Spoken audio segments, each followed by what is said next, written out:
Hello friends, आज की हमारी कहानी है चीकू खरगोश की किडनैपिंग की एक असफल योजना की। तो आइए देखते हैं क्या है इस स्टोरी में। चीकू खरगोश जब वापस घर जा रहा था तो अचानक किसी ने उसे पीछे से पकड़ लिया। इससे पहले कि वह अपना बचाव कर पाता, किसी ने क्लोरोफॉर्म से भीगा रुमाल सुंघा कर उसे बेहोश कर दिया। काफी देर बाद जब चीकू को होश आया तो उसने खुद को बैडी सियार और हैरी लकड़बग्घे की कैद में पाया। बैडी और हैरी, तुम दोनों मुझे यहाँ लेकर क्यों आए हो? होश में आते ही चीकू ने पूछा। वाह वाह, वैसे तो तुम बहुत होशियार बनते फिरते हो और अब पूछ रहे हो कि हम तुम्हें यहाँ क्यों लेकर आए हैं? अरे, हमने तुम्हें किडनैप किया है। बैडी ने हंसते हुए उसका मजाक उड़ाया। किडनैप? चीकू हकला कर बोला। अरे हाँ, किडनैप मतलब अपहरण, हैरी ने चिढ़कर कहा। लेकिन तुम दोनों ने मेरा अपहरण क्यों किया है? क्या तुम्हें पता नहीं, यह गैरकानूनी है और तुम दोनों को सजा हो सकती है। चीकू गुस्से से चिल्लाया। सजा तो तब होगी जब हम पुलिस की पकड़ में आएंगे। हम तो फिरौती की रकम मिलते ही इस वन को छोड़कर कहीं दूर भाग जाएंगे, बैडी चालाकी से बोला। बैडी, बातों में वक्त बर्बाद मत करो और जल्दी से इसके घर फिरौती के लिए फ़ोन करो, हैरी ने कहा। हैरी, हम फ़ोन नहीं करेंगे क्योंकि फ़ोन कॉल को ट्रेस किया जा सकता है। हम इसके पेरेंट्स को चिट्ठी लिखकर फिरौती की रकम मांगेंगे, बैडी ने सिफारिश करी। तो फिर जल्दी से चिट्ठी लिखकर 50,000 रुपये मांगो, हैरी उतावला होकर बोला। 50,000? 20 रुपये क्यों? ये 20 रुपये किस लिए? बैडी ने हैरान होकर पूछा। बैडी, तुम्हें याद है चीकू को बेहोश करने के लिए हमने जो रुमाल खरीदा था, 20 रुपये उसी के हैं। हैरी, तुम कभी कभी बेवकूफ़ी की बातें करते हो। अरे मांगने ही हैं तो 50,120 रुपये मांगते हैं। क्लोरोफॉर्म के भी तो 100 रुपये हुए ना। अरे हाँ, क्लोरोफॉर्म के पैसे तो मैं भूल ही गया था। चलो जल्दी से लिख डालो धमकी भरा पत्र। बैडी की बात सुनकर हैरी ने सर पर हाथ मारते हुए कहा, पत्र हम नहीं लिखेंगे, यह तो चीकू खुद लिखेगा।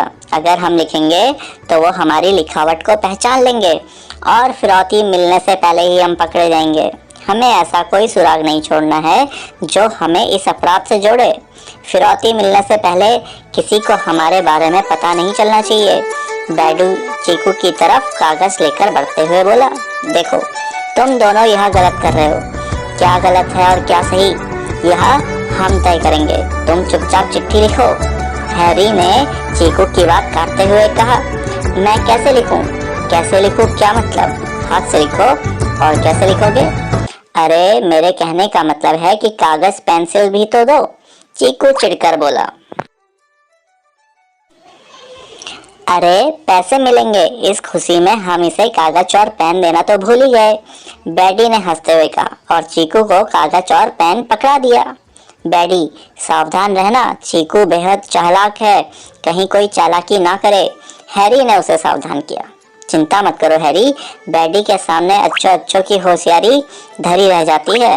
मैं चिट्ठी देखकर ही चीकू के घर भेजूंगा जिससे कि वह कोई चालाकी ना कर सके, बैडी ने घमंड से कहा। मुझे लिखना क्या है, कोई मुझे यह भी बताएगा या चीकू तुम दोनों आपस में ही बकबक करते रहोगे? चीकू पेन से कागज को ठकठकाते हुए चिल्लाया। इतनी देर से तुम सुन नहीं रहे हो क्या? लिखो कि तुम्हारा अपहरण कर लिया गया है और अपहरणकर्ता को 50,120 रुपए की फिरौती चाहिए। रात 10 बजे रुपयों से भरा बैग फॉरेस्ट पार्क के प्रवेश द्वार पर रख देना, बैडी गुस्से में बोला। और पत्र के नीचे लिख देना कि बैडी और हैरी से यदि चालाकी करने की कोशिश की तो अच्छा नहीं होगा। हैरी, यह क्या बेवकूफ़ी कर रहे हो? अगर पुलिस को हमारा नाम मालूम हो गया तो वह हमें फिरौती के मिलने से पहले ही पकड़ लेगी। चीकू, तुम पत्र में ऐसा कुछ भी नहीं लिखना, बस मैंने जितना कहा है उतना लिखो और पत्र मेरे हवाले कर दो, बैडी झल्ला कर बोला। ओह, मैं उत्साह में बार बार यह तो भूलते जा रहा हूँ कि हमारा नाम किसी को पता नहीं चलना चाहिए, हैरी झेपते हुए बोला। क्या हुआ, इतनी देर क्यों लग रही है? देर होते देख बैडी ने पूछा। बस हो ही गया, चीकू ने जल्दी से कहा। डैडी, हमने तो बस 2-3 लाइन ही लिखने को कहा था, लेकिन चीकू ने इतनी देर से कागज में पेन से कुछ कर रहा है, कहीं कुछ गड़बड़ तो नहीं की? हैरी ने संदेह व्यक्त किया। अभी पता चल जाएगा। डैडी चीकू के हाथ से पत्र छीनते हुए बोला, देख लो, मैंने तो बस वही लिखा है जो तुमने कहा था। चीकू ने धीरे से कहा, हाँ बाकी सब तो ठीक है, लेकिन पत्र तो मैंने तुम्हें अपने पेरेंट्स को लिखने को कहा था। फिर तुमने यह पत्र अपने चाचा के नाम क्यों लिखा, और नीचे यह क्या गोदा हुआ है? डैडी चिट्ठी देखते हुए बोला, अरे भाई, मेरे चाचा अमीर हैं, इसीलिए मैंने यह फिरौती वाला पत्र उनके नाम लिखा है। और रही गोदने की बात, तो तुम्हारा पेन ही खराब था, इसलिए पेन को बराबर ठकठका कर चलाना पड़ रहा था। चीकू ने शांत होकर कहा, डैडी पैसे कोई भी दे, हमें इससे क्या, हमें तो बस रुपए मिलने से मतलब है। और रही कागज गोदने की बात, तो अगर चीकू ने अलग से कुछ नहीं लिखा है तो क्या फर्क पड़ता है, हमें कौन सा सफाई से पत्र लिखने के कोई नंबर मिलने वाले हैं। हैरी हंसते हुए बोला, सही कह रहे हो, अब आ जाओ और जल्दी से आकर यह चिट्ठी चीकू के बाहर रखाओ, वे इस पत्र को चीकू के चाचा तक पहुंचा देंगे। डैडी ने कहा तो हैरी सहमति से सर हिलाता हुआ वहां से चला गया। काफी देर बाद हैरी फिरौती वाला पत्र चीकू के घर के सामने रखकर लौट आया। बस अब 1-2 दिन में ही हम अमीर हो जाएंगे। डैडी खुश होकर बोला, चिंता मत करो, तुम दोनों को जरा भी इंतजार नहीं करना पड़ेगा, मैं आ गया हूँ। इंस्पेक्टर जंबो हाथी ने कहा तो डैडी और हैरी ने वहां से भागने की कोशिश करी, लेकिन जंबो ने उन दोनों को अपनी सूंड से पकड़ लिया। हैरी, तुम्हारी लापरवाही के कारण देखो हम पकड़े गए। तुमने फिरौती वाली चिट्ठी रखकर वापस लौटते समय देखा क्यों नहीं कि पुलिस तुम्हारा पीछा कर रही है? डैडी गुस्से से चिल्लाए। डैडी, हम हैरी का पीछा करते यहाँ नहीं आए, बल्कि हमें तो चीकू ने तुम दोनों का नाम और यहाँ का पता दिया था। जंबो मुस्कुराते बोला, चीकू ने?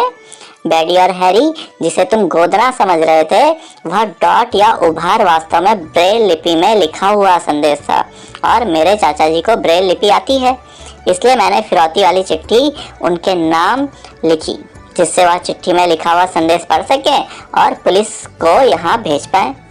डैडी और हैरी की बात सुनकर चीकू और जंबो हंस पड़े। दोनों अपहरणकर्ताओं ने शर्म से अपना सिर नीचे कर लिया। तो दोस्तों, ये थी आज की स्टोरी।